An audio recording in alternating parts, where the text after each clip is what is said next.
जय श्री कृष्णा। भारत सदियों से ही आध्यात्मिक रूप से संपन्न देश रहा है।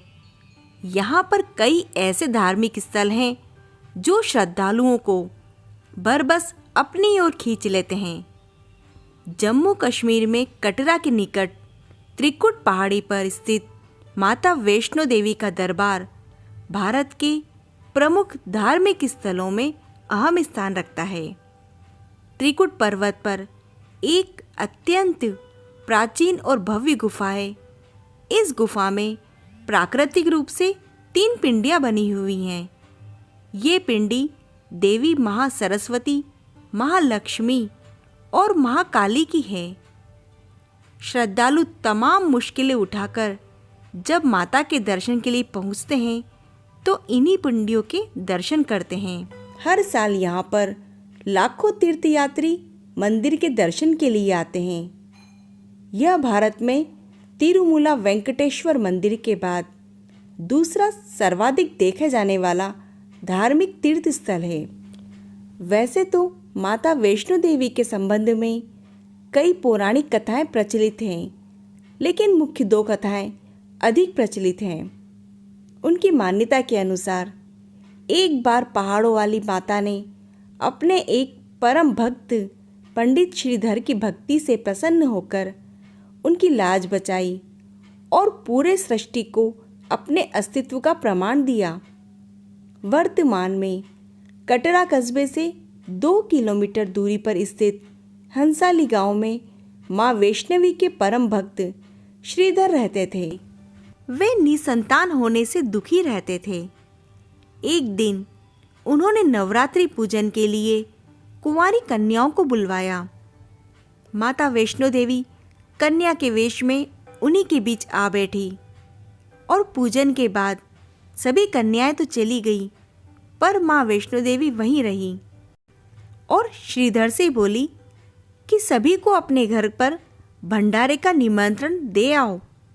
श्रीधर ने उस दिव्य कन्या की बात मान ली और आसपास के गांव में भंडारे का संदेश पहुंचा दिया।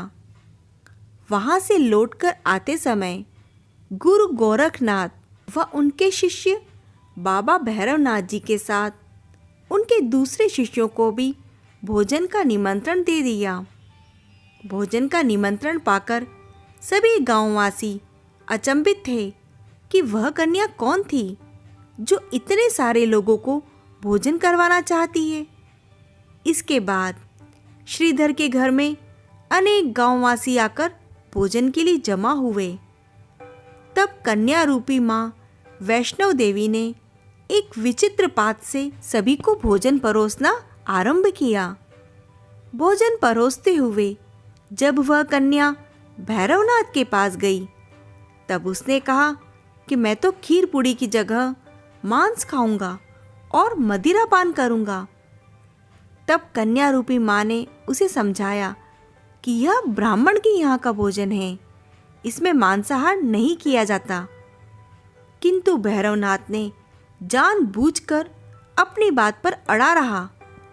जब भैरवनाथ उस कन्या को पकड़ना चाह रहा था, तब माँ ने उसके कपट को पहचान लिया और माँ वायु रूप में बदलकर त्रिकुटा पर्वत की ओर उड़ चली और उनके पीछे पीछे भैरवनाथ भी उड़ गया। माना जाता है कि माँ की रक्षा के लिए पवन पुत्र हनुमान भी थे। हनुमान जी को प्यास लगने पर माता ने उनके आग्रह पर धनुष से पहाड़ पर बाण चलाया और एक जलधारा निकाली। उस जल में अपने केश धोए। आज वह पवित्र जलधारा बाण गंगा के नाम से जानी जाती है। इसके पवित्र जल को पीने या इसमें स्नान करने से श्रद्धालुओं की सारी थकावट और तकलीफें दूर हो जाती है। इस दौरान माता ने एक गुफा में प्रवेश करके 9 माह तक तपस्या करी। भैरवनाथ भी उनके पीछे वहां तक आ गया। तब एक साधु ने भैरवनाथ से कहा कि तू जिसे कन्या समझ रहा है वह तो आदि शक्ति जगदम्बा है, इसीलिए उस महाशक्ति का पीछा छोड़ दे। भैरवनाथ ने साधु की बात नहीं मानी। तब माता गुफा की दूसरी ओर से मार्ग बनाकर बाहर निकल गई। यह गुफा आज भी अर्धकुमारी या आदि कुमारी या गर्भजून के नाम से प्रसिद्ध है। अर्धकुमारी के पहले माता की चरण पादुका भी है। यह वह स्थान है जहां माता ने भागते भागते मुड़कर भैरवनाथ को देखा था। गुफा से बाहर निकलकर कन्या ने देवी का रूप धारण किया और माता ने भैरवनाथ को चेताया और वापस जाने को कहा। फिर भी वह नहीं माना। माता गुफा के भीतर चली गई। तब माता की रक्षा के लिए हनुमान जी गुफा के बाहर थे और उन्होंने भैरवनाथ से युद्ध किया। भैरव ने फिर भी हार नहीं मानी। तब वीर लंगूर निडाल होने लगा। तब माता वैष्णवी ने महाकाली का रूप लेकर भैरवनाथ का संहार कर दिया। भैरवनाथ का सिर कटकर भवन से 8 किलोमीटर दूर त्रिकुट पर्वत की भैरव घाटी में गिरा। उस स्थान को भैरवनाथ के मंदिर से जाना जाता है।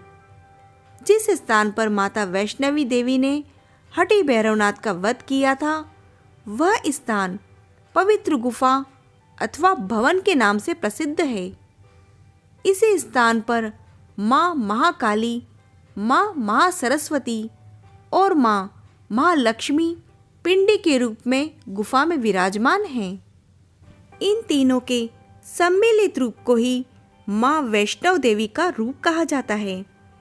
कहा जाता है कि अपने वध के बाद भैरवनाथ को अपनी भूल का पश्चाताप हुआ और उसने माँ से क्षमादान की भीख मांगी। माता वैष्णव देवी जानती थी कि उन पर हमला करने के पीछे भैरव की प्रमुख मंशा मोक्ष प्राप्त करने की थी। उन्होंने न केवल भैरव को पुनर्जन्म के चक्कर से मुक्ति प्रदान करी, बल्कि उसे वरदान देते हुए कहा कि मेरे दर्शन तब तक पूरे नहीं माने जाएंगे जब तक कोई भक्त तुम्हारे दर्शन नहीं करेगा। उसी मान्यता के अनुसार आज भी भक्त माता वैष्णव देवी के दर्शन के बाद 3.25 किलोमीटर दूर की चढ़ाई चढ़ के भैरवनाथ के मंदिर जाते हैं और उनके दर्शन करते हैं। इसी बीच वैष्णो देवी ने 3 पिंड सहित चट्टान का आकार ग्रहण कर लिया और सदा के लिए ध्यान मग्न हो गई। इसी बीच में पंडित श्रीधर अधीर हो गए और वे त्रिकुटा पर्वत की ओर उसी रास्ते आगे बढ़े जो उन्होंने सपने में देखा था। अंततः वे गुफा के द्वार पर पहुंचे। उन्होंने कई विधियों से पिंडियों की पूजा की और उसी को अपनी दिनचर्या बना ली। माता रानी उनकी पूजा से प्रसन्न होकर उनके सामने प्रकट हो गई और उन्हें आशीर्वाद दिया। तब से श्रीधर और उनके वंशज ही माता वैष्णो देवी की पूजा करते आ रहे हैं।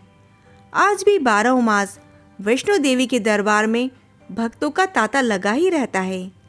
सच्चे मन से याद करने पर माता सभी का बेड़ा पार लगाती है। जय माता वैष्णो देवी की। इसी प्रकार की अन्य कथाओं का आनंद लेने के लिए आप इस चैनल को सब्सक्राइब करें और इस कथा को लाइक व शेयर करें। और यह कथा आपको कैसी लगी कमेंट बॉक्स में जय माता दी लिखकर कमेंट करें। जय माता दी।